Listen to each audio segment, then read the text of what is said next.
I'd say 9 out of 10 of the partner managers that I talk to when they're even in their later stage in their career are still just pitching product. And we come in and, like Nick mentioned, we just hammer the idea of you're building a different thing. You are not selling Recard. You're not selling even a partnership. You are selling a bigger picture idea of what Daniel and his agency can do on top of Recard. And then you have to present that. You have to get Daniel bought into the idea of going down this track. We call it a partner track.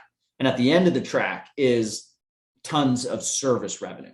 And if you don't do that, what happens, and most of the calls that I have with these frustrated partner managers are, I talked to Daniel, he said he was excited, and then he didn't return my emails.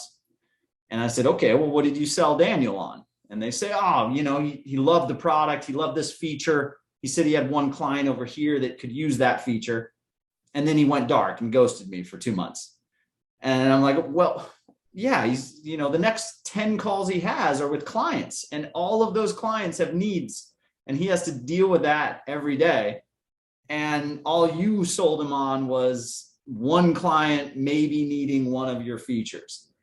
If you had sold him on a partner track that ended in service revenue, then the next call you have is with his head of marketing to get the head of marketing involved in the go-to-market strategy. And then Daniel booked you with his head of sales to make sure that you're mapping accounts and you've got a co-selling arrangement with his agency. And then you get back on with Daniel to discuss the whole process of getting his team trained up. And maybe that's a lunch and learn, and Daniel's involved in that. And you have 3 calls booked with Daniel and his team. And now you've kind of infiltrated and you are associated with his agency, and you've got a plan in place. And Daniel's an operational guy, and he wants to execute on that plan because it's a plan, and he knows he's got to execute or else the ROI is going to be 0. So that's a totally different game plan than just saying, oh, that one agency had one client that was interested in one feature. And then you're trying to email them saying, what about that client? What about that client?